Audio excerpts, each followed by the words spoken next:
Chemistry book 2 chapter number 1। Last lecture के अंदर हम लोग मेल्टिंग और बॉइलिंग पॉइंट के प्रोडक्ट ट्रेंड्स को डिस्कस कर रहे थे। मेल्टिंग एंड बॉइलिंग पॉइंट्स हमने देखा था कि ये क्या होते हैं और हमने फिर ये डिस्कस किया था कि एक ग्रुप और पीरियड में कैसे चेंज होते हैं पीरियोडिक ट्रेंड्स। आज के लेक्चर में हम लोग डिस्कस करेंगे ऑक्सीडेशन स्टेट।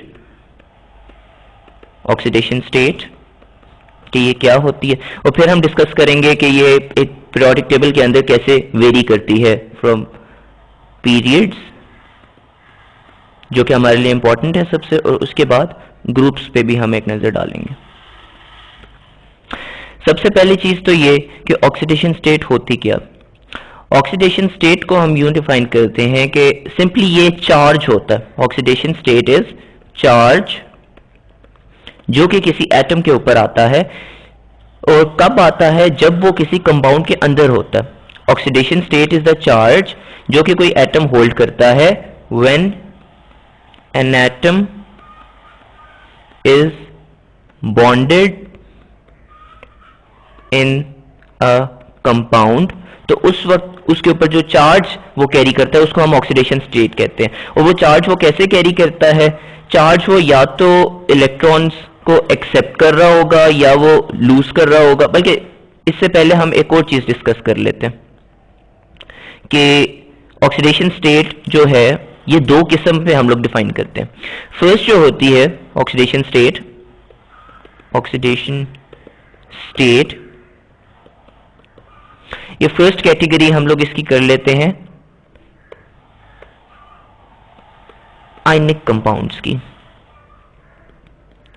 अब आयनिक कंपाउंड्स क्या होते हैं ये आपको काफी वेल नोन है, और पिछले लेक्चर्स में भी हम लोग डिटेल्स में इनको देख चुके हैं। आयनिक कंपाउंड्स वो होते हैं जो शेयरिंग ऑफ इलेक्ट्रॉन्स जिनके अंदर हो रही होती है, शेयरिंग तो कोवेलेंट के अंदर हो रही होती है। आयनिक कंपाउंड्स हमारे पास वो होते हैं जिनके अंदर ट्रांसफर ऑफ इलेक्ट्रॉन्स हो रहा होता है, और कोवेलेंट के अंदर शेयरिंग ऑफ इलेक्ट्रॉन्स हो रही होती है। अब होता ये है आयनिक कंपाउंड्स के अंदर कि जब आपके पास ट्रांसफर हो रहा होता है, फॉर एग्जांपल हम एग्जांपल ले लेते हैं कैल्शियम क्लोराइड की। अब कैल्शियम क्लोराइड का फॉर्मूला है CaCl2, ठीक है। इसमें बेसिकली हो यूं रहा होता है कि आपका ये जो फर्स्ट कैल्शियम का एटम है ये 2 इलेक्ट्रॉन्स दे रहा होता है, और क्लोरीन का हर एटम एक एक इलेक्ट्रॉन ले रहा होता है, ठीक है। तो टोटल हमारे पास 2 क्लोरीन के एटम्स होते हैं जो 2 इलेक्ट्रॉन्स को ले लेते हैं, ठीक है। ये क्यों होता है, बिकॉज कैल्शियम का एटॉमिक नंबर 20 है, कैल्शियम 20, ठीक है। तो इसके फर्स्ट शेल में आ गए 2, सेकेंड में 8, थर्ड में अगेन 8, एंड जो लास्ट 2 इलेक्ट्रॉन्स हैं जो 3s में ये कैरी करेगा, ये लूज कर सकता है, ठीक है। ये 3s होगा या 4s होगा, सॉरी ये 4s होगा, इसका 3s जो है ये नहीं होगा, ये आपका 4s ऑर्बिटल होगा। 4s के अंदर ही जो 2 इलेक्ट्रॉन्स हैं ये लूज कर देगा, और क्लोरीन इसी तरह, क्लोरीन का एटॉमिक नंबर है 17, ठीक है। तो इसमें 2, 8 एंड 7, ठीक है। 3p में एक इलेक्ट्रॉन की जो है वो 3p में हमारे पास कमी है एक इलेक्ट्रॉन की, तो वो एक इलेक्ट्रॉन यहां पे -1 एज एन अपीयर हो रहा है। तो हम सिंपली ये कह सकते हैं कि ऑक्सीडेशन स्टेट जो कि कैल्शियम की +2 और क्लोरीन की -1 हम लोगों ने इसमें कह दी, ये सिंपली ये होता है कि कोई एक एलिमेंट या कोई एक एटम कितने इलेक्ट्रॉन्स लूज कर रहा होता है या गेन कर रहा होता है किसी एक आयनिक कंपाउंड के अंदर, ठीक है। अब हम इसकी डेफिनेशन पे आते हैं ऑक्सीडेशन स्टेट की कोवेलेंट कंपाउंड्स के अंदर। कोवेलेंट कंपाउंड्स, अब कोवेलेंट कंपाउंड्स में चूंकि हमारे पास क्या हो रही होती है, sharing of electrons. For example हम बात करते हैं, एग्जांपल ले लेते हैं किसी कोई एक सिंपल सा आपके पास मीथेन। मीथेन का फॉर्मूला क्या होता है, CH4, ठीक है। और मीथेन का हम लोग स्ट्रक्चर ड्रॉ करते हैं, लेट्स से ये एक टेट्राहेड्रल स्ट्रक्चर होता है इसका, यूं करके CH4। और अब अगर आपसे ये पूछा जाए कि कार्बन की इसमें क्या ऑक्सीडेशन स्टेट है और हर हाइड्रोजन एटम की इसमें क्या है, ठीक है। तो एक कोवेलेंट कंपाउंड के अंदर ये बहुत मुश्किल होता है डिसाइड करना कि कौन इलेक्ट्रॉन दे रहा है और कौन ले रहा है, बिकॉज इसमें तो शेयरिंग हो रही होती है, शेयरिंग है ना। सो इसमें लूज या गेन तो है ही नहीं, तो फिर आप इसमें ये कहते हो कि जितने कोवलेंट बॉन्ड्स कोई एक एटम बनाता है वो उसका ऑक्सीडेशन स्टेट होता है। फॉर एग्जांपल कार्बन की ऑक्सीडेशन स्टेट होगी 4, हाइड्रोजन की ऑक्सीडेशन स्टेट होगी 1। अब इनका साइन कैसे हम डिटरमिन करेंगे? साइन हम इनका डिटरमिन करेंगे on the basis of electronegativity. और इलेक्ट्रोनेगेटिविटी क्या होती है, इस पर पूरा हम लोग ट्रेंड्स भी इसके देख चुके हैं और इसकी काफी डिटेल्स में हम लोग जा चुके हैं अपने प्रीवियस लेक्चर्स के अंदर। सो आप 3-4 लेक्चर्स पीछे जाके इसकी डिटेल सारी देख सकते हो, इलेक्ट्रोनेगेटिविटी क्या होती है और ये कैसे पीरियोडिक टेबल में वेरी करती है। ठीक है, तो हम लोग अब चूंकि अब हमने ये देखना है कि कार्बन ज्यादा इलेक्ट्रोनेगेटिव है या हाइड्रोजन ज्यादा इलेक्ट्रोनेगेटिव है। इस टेबल में आप लोग देख सकते हो कि हम लोग बात कर रहे हैं किस एलिमेंट की, सी, कार्बन और हाइड्रोजन की। अब कार्बन का हमारे पास क्या, यहाँ पे कार्बन कहाँ पे है, ये, और हमारे पास हाइड्रोजन कहाँ पे है, ये, और ये नीचे इनकी इलेक्ट्रोनेगेटिविटी इसकी वैल्यूज लिखी हुई। तो किसकी इलेक्ट्रोनेगेटिविटी ज्यादा है, कार्बन की, यानी carbon is more electronegative than hydrogen. इसका मतलब है वो जो शेयर्ड पेयर ऑफ इलेक्ट्रॉन होगा वो कार्बन की तरफ ज्यादा अट्रैक्ट हो रहा होगा। सो इनफैक्ट अब जो कार्बन का यहाँ पे हम चार्ज लिखेंगे, ऑक्सीडेशन स्टेट लिखेंगे, वो हम -4 लिखेंगे, और ये जो हम हाइड्रोजन का लिखेंगे ये हम +1 लिखेंगे। ठीक है, जो ज्यादा इलेक्ट्रोनेगेटिव होगा उसको हम नेगेटिव साइन दे देंगे। इसी तरह हम एक और एग्जांपल देख लेते हैं। हम एग्जांपल देखते हैं टिन क्लोराइड की या स्टेनम क्लोराइड, स्टेनम और स्टेनिक क्लोराइड। यहां पे स्टेनम आपके पास टिन का लैटिन नेम है, तो ये SnCl4 इसका फॉर्मूला है, और ये एक आयनिक कंपाउंड नहीं है। ठीक है, अब हम इसमें यूं डिस्कस करते हैं कि बेसिकली एक स्टेनम एटम होगा जिसके साइड पे 4 क्लोरीन एटम्स बॉन्डेड हैं। इसमें भी इसी तरह हम लोग सबसे पहले तो ये देखेंगे कि किसकी इलेक्ट्रोनेगेटिविटी ज्यादा है। वैसे तो हर स्टेनम एटम जो है वो 4 बॉन्ड्स बना रहा है, ठीक है, और हर क्लोरीन एटम हमारे पास एक बॉन्ड बना रहा है, तो इसकी वैलेंसी तो 4, इसकी वैलेंसी कह रहा हूं ऑक्सीडेशन स्टेट 4 और इसकी 1 होगी। अब हम देख लेते हैं इलेक्ट्रोनेगेटिविटीज स्टेनम की और क्लोरीन की क्या है रिस्पेक्टिवली। अगर आप यहाँ पे गौर करो, स्टेनम, वेयर इज स्टेनम, हाँ पहले हम क्लोरीन देख लेते हैं। क्लोरीन है हमारे पास यहाँ पे 3.16, और दूसरा हम लोग अब क्या ढूंढ रहे हैं यहाँ पे, स्टेनम, जो कि यहाँ पे है 1.96। सो चूंकि क्लोरीन ज्यादा इलेक्ट्रोनेगेटिव है, इस वजह से क्लोरीन के ऊपर नेगेटिव चार्ज इस दफा आएगा। ठीक है, सो जब क्लोरीन के ऊपर नेगेटिव आ जाएगा चार्ज, तो हम डिफाइन करेंगे क्लोरीन की इलेक्ट्रोनेगेटिविटी की रिस्पेक्ट से इसका ऑक्सीडेशन स्टेट -1, और स्टेनम की जो कि इलेक्ट्रोनेगेटिविटी कम है, ये ज्यादा इलेक्ट्रोपॉजिटिव है विद रिस्पेक्ट टू क्लोरीन, सो इसका चार्ज +4, और उसमें -4 और +1 था। ठीक है, सो ये तो डिस्टिंक्शन थी on the basis of ionic and covalent compounds. इसके बाद दूसरी चीज ये है कि एक पीरियोडिक टेबल में ग्रुप वाइज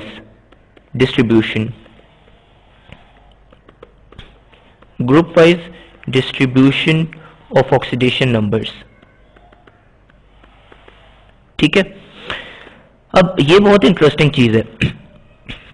आप लोग ये चीज पढ़ चुके हो कि पीरियोडिक टेबल के अंदर जो किसी एटम का, किसी एलिमेंट का ग्रुप नंबर होता है, उसके अंदर उतने ही वैलेंस इलेक्ट्रॉन्स होते हैं। ठीक है, फॉर एग्जांपल इस हाइड्रोजन वाली लाइन के अंदर 1a के अंदर 1 वैलेंस इलेक्ट्रॉन, बेरिलियम वाली लाइन, इस लाइन के अंदर 2a के अंदर 2, इसके अंदर 3, 4, तो 1, 2, 3 और 4 रिस्पेक्टिवली इनके अंदर वैलेंस शेल के अंदर इलेक्ट्रॉन्स होंगे।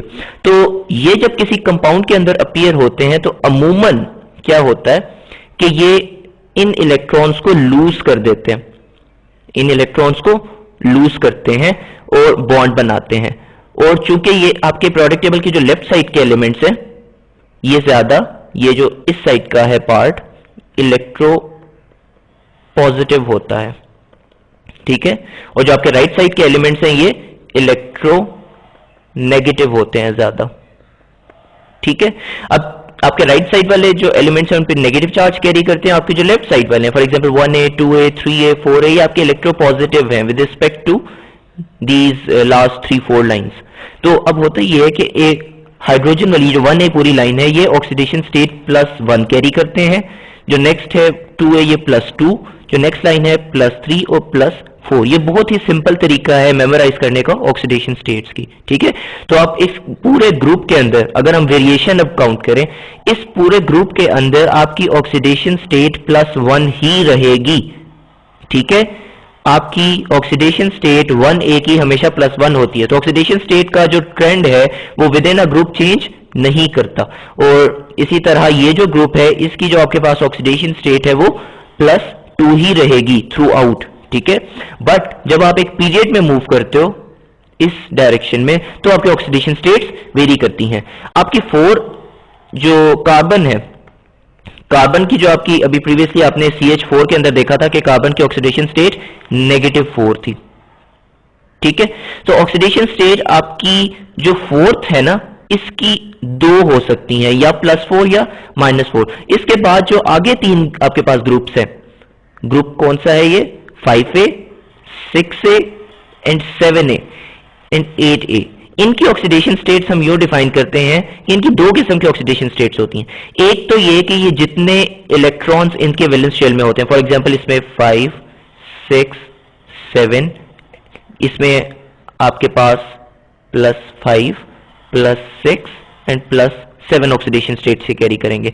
इसके अलावा इनकी एक एक्स्ट्रा भी ऑक्सीडेशन स्टेट होती है, दैट इज आपका जो 5A वाली लाइन है ना, इनके p ऑर्बिटल के अंदर बेसिकली 3 इलेक्ट्रॉन्स होते हैं, और अगर 3 इलेक्ट्रॉन्स इनको एक्स्ट्रा मिल जाए, यानी ये 3 इलेक्ट्रॉन्स अगर ले लें तो ये -3 इनके ऊपर चार्ज आ जाता है। और ऑक्सीजन के ऊपर आपको वैसे भी पता है कि -2 चार्ज ऑक्सीजन कैरी करता है। इस पूरी लाइन के अंदर आप 2 इलेक्ट्रॉन्स की एक तरह से कह लो गुंजाइश होती है ताकि उनका शेल लास्ट कंप्लीट हो जाए। और फ्लोरीन वाली पूरी लाइन इनके अंदर -1 आपके पास चार्ज होता है, ठीक है। अगर आप कहते हो आप को मैं डिटेल में इसके एटम का स्ट्रक्चर भी ड्रॉ करके बता देता हूं। आप ग्रुप 3A का लेट से कोई एटम लो। 3A के आपके अंदर कौन कौन से आते हैं? आपके अंदर 3 में आता है बोरॉन, आपके पास 3A में आता है बोरॉन के नीचे नाइट्रोजन, ठीक है। सॉरी, 3A के अंदर आपके पास नाइट्रोजन नहीं आता। नाइट्रोजन किस में आता है? 5A के अंदर। यस, आप यहां से देख लो, हम यहां से देख लेते हैं। 3A की हम लोग बात करें, 3 में आपके पास आता है बोरॉन, और दूसरा आपके पास आता है एल्यूमिनियम, गैलियम। आप लेट से बात करते हैं हम लोग बोरॉन की और एल्यूमिनियम की। बोरॉन का एटॉमिक नंबर कितना है? 5, एल्यूमिनियम का 13। सो लेट से एल्यूमिनियम का मैं एटम ड्रॉ करता हूं। न्यूक्लियस, फर्स्ट शेल जिसमें होंगे 2 इलेक्ट्रॉन्स, सेकंड शेल में आपके होंगे 8 इलेक्ट्रॉन्स, थर्ड शेल में आपके पास जो वैलेंस शेल होगा, ये मैं वैलेंस शेल ड्रॉ कर रहा हूं सिंपली, इसमें आपके पास 3 इलेक्ट्रॉन्स होंगे, ठीक है। अब जब ये बॉन्ड होगा एल्यूमिनियम किसी भी और एटम के साथ, ठीक है, यहां पे एक एटम A है, जब ये इसके साथ इनका बॉन्ड बनेगा, आयनिक हो या कोवेलेंट हो, तो बेसिकली ये एल्यूमिनियम एटम जो है ये या तो इन 3 इलेक्ट्रॉन्स को टोटली इसको ट्रांसफर कर देगा, या ये करेगा कि ये इसके साथ कोवेलेंट बॉन्ड्स बना के बैलेंस आउट हो जाएगा, ठीक है। सो अब होगा ये कि अगर तो इसको ट्रांसफर कर देता है तो इसके ऊपर +3 ऑक्सीडेशन स्टेट आ जाएगी, और ये हम लोग डिस्कस कर चुके हैं कि इस पूरी लाइन की +3 ऑक्सीडेशन स्टेट होती है 3A की, ठीक है। अब हम एक एटम लेते हैं, लेट्स से ऑक्सीजन। ऑक्सीजन का एटॉमिक नंबर क्या है? 8। इसके फर्स्ट शेल में आ गए 2 इलेक्ट्रॉन्स, और सेकंड शेल में इसके आएंगे वैलेंस शेल जो आता है आपके पास 6 इलेक्ट्रॉन्स। ये ऑक्सीजन है, 2, 4 एंड 6। अब ऑक्सीजन जब कोई बॉन्ड बनाएगा किसी एक एटम के साथ, तो ऑक्सीजन जो है वो या तो इन 6 के 6 इलेक्ट्रॉन्स को किसी को दे देगा, या वो ये करेगा कि वो 2 कोवेलेंट बॉन्ड्स बना के अपने 2 इलेक्ट्रॉन्स की जो उसके अंदर आप कह लो कि कैपेसिटी है होल्ड करने की, मजीद शेल कंप्लीट करने के लिए, वो 2 इलेक्ट्रॉन्स ले भी सकता है। सो बेसिकली ये या तो -2 चार्ज कैरी करेगा या +6 चार्ज कैरी करेगा, ठीक है। एंड ऑक्सीजन ही वाली लाइन में अगर आप नीचे आते हो आपके पास आता है सल्फर। अब आपको पता है कि सल्फर का एक कंपाउंड है सल्फ्यूरिक एसिड। सल्फ्यूरिक एसिड में आपके पास हाइड्रोजन के ऊपर चार्ज होता है +1, और सल्फेट रेडिकल के ऊपर आपके चार्ज होता है -2, ठीक है। ऑक्सीजन के ऊपर आपको चार्ज वेल नोन है, ऑक्सीजन क्या चार्ज होल्ड करता है, -2, और 4 ऑक्सीजन का टोटल चार्ज कितना हो जाएगा, -8। ठीक है, तो यहां पे आपके पास -A चार्ज हो गया टोटल ऑक्सीजन का, और सल्फर के चार्ज को आप कर लो x, जो कि आपने डिटरमिन करना है, और आपके पास जो नेट चार्ज बन रहा है, नेट चार्ज जो बन रहा है वो -2 है। ठीक है, -2। सो बेसिकली आप कहोगे कि x - 8 is equal to -2, and x यहां से आप डिटरमिन कर सकते हो 8 - 2 विच इज 6 + 6। तो सल्फर यहां पे 6 इलेक्ट्रॉन्स देने की टेंडेंसी रख रहा है, और 4 ऑक्सीजन 2-2 इलेक्ट्रॉन्स लेने की टेंडेंसी रखते हैं। तो बेसिकली आपके पास 3 इलेक्ट्रॉन्स, 3 ऑक्सीजन के एटम्स जो हैं वो टोटली बैलेंस हो जाएंगे सल्फर से, यानी S + 6 and O - 6 totally balance हो जाएंगे, और एक एक्स्ट्रा ऑक्सीजन का atom net charge sulphate radical को -2 देगा। ठीक है, तो ये आपको एग्जांपल बताने का मकसद कि सल्फर का यहां पे चार्ज +6 हो रहा है। ठीक है, आज के टॉपिक को हम एंड करेंगे, बल्कि एक एक्स्ट्रा चीज आपको बताया ना, नोबल गैसेस जो होती हैं आपके पास, नोबल गैसेस, ये जो ग्रुप 8A होता है आपके पास, इनके आपके जो लास्ट शेल्स होते हैं वो चूंकि कंप्लीट होते हैं, तो ना तो ये देने की टेंडेंसी रखते हैं ना एक्सेप्ट करने की, तो इनके हमारे पास 0 ऑक्सीडेशन स्टेट। ठीक है, इसके बाद एक और चीज होता है आपके पास ट्रांजिशन एलिमेंट्स। ट्रांजिशन एलिमेंट्स जो हैं इनकी आपके पास एक से ज्यादा ट्रांजिशन एलिमेंट्स है, ट्रांजिशन मेटल्स। ये ट्रांजिशन मेटल्स कौन से होते हैं, ट्रांजिशन मेटल्स आपके पास प्रोडक्ट टेबल का ये जो मिडिल का पार्ट है ना, ये वाला पार्ट, ये आपके पास, और ये वाले, ये आपके पास ट्रांजिशन मेटल्स हैं। ठीक है, इनकी जो होती है ना ऑक्सीडेशन स्टेट्स, वो एक से ज्यादा होती हैं, और वो क्या होती हैं, ये एक टेबल से मैं आपको सारा एक्सप्लेन कर देता हूं। ये ऑक्सीडेशन स्टेट्स हैं, फॉर एग्जाम्पल आप बात कर रहे हो कौन से पीरियड की, ये कौन सा पीरियड आपके पास, स्कैंडियम, टाइटेनियम, वेनेडियम, क्रोमियम, ये आपके पास है 4th पीरियड। ठीक है, 4th पीरियड का ये आपके पास चल रहा है ट्रेंड। 4th पीरियड में एटॉमिक नंबर 21, 22, 23, 24 एक एक वेरी कर रहा है। अगर आप नोट करो यहां पे ये इनका स्ट्रक्चर ड्रॉ हुआ है, इलेक्ट्रॉनिक कॉन्फ़िगरेशन। 4s तो इसका फील्ड है, जो 4s के बाद एक इलेक्ट्रॉन एक्स्ट्रा आता है ना, 4s जो फील्ड होता है वो तो आपके पास कैल्शियम पे हो जाता है। कैल्शियम इससे स्कैंडियम से पिछला एलिमेंट होता है कैल्शियम, जिसका एटॉमिक नंबर है 20, और उसमें 4s तक सारे फील्ड होते हैं। जब 4s से अलावा एक एक्स्ट्रा इलेक्ट्रॉन आता है, अब वो 3d के अंदर आएगा, बिकॉज आप ऑफ पॉ प्रिंसिपल में देख चुके हो कि 4s के बाद नेक्स्ट एनर्जी लेवल होता है 3d। ठीक है, तो 4s के बाद 3d में एक इलेक्ट्रॉन चला जाएगा। अब होगा ये कि आपकी जो ऑक्सीडेशन स्टेट है इसकी वो +3 होगी, यानी ये 3 इलेक्ट्रॉन्स को देने की टेंडेंसी रखता है। आप अगर आज लेट से वनेडियम के ऊपर यहां पे +3 के साथ +2 भी एक मेंशन कर देते हैं, बिकॉज एक्चुअली ये 4s के 2 इलेक्ट्रॉन्स दे के भी पार्शियली स्टेबल हो जाएगा और कंप्लीटली स्टेबल हो जाएगा अगर ये तीनों इलेक्ट्रॉन्स दे देता है किसी को। ठीक है, इसके बाद आपके पास हो गया टाइटेनियम। टाइटेनियम इसी तरह या तो ये 2 इलेक्ट्रॉन्स देगा, या 3 दे देगा, या 4 दे देगा, तो +2, +3 एंड +4। इसी तरह ये जो नेक्स्ट वाला है आपके पास वनेडियम, ये या तो इन 2 को देके पार्शियली स्टेबल हो जाएगा, या फिर इन 2 इस एक को देके, या 4 को या 5 को, तो +2, +3, +4, +5।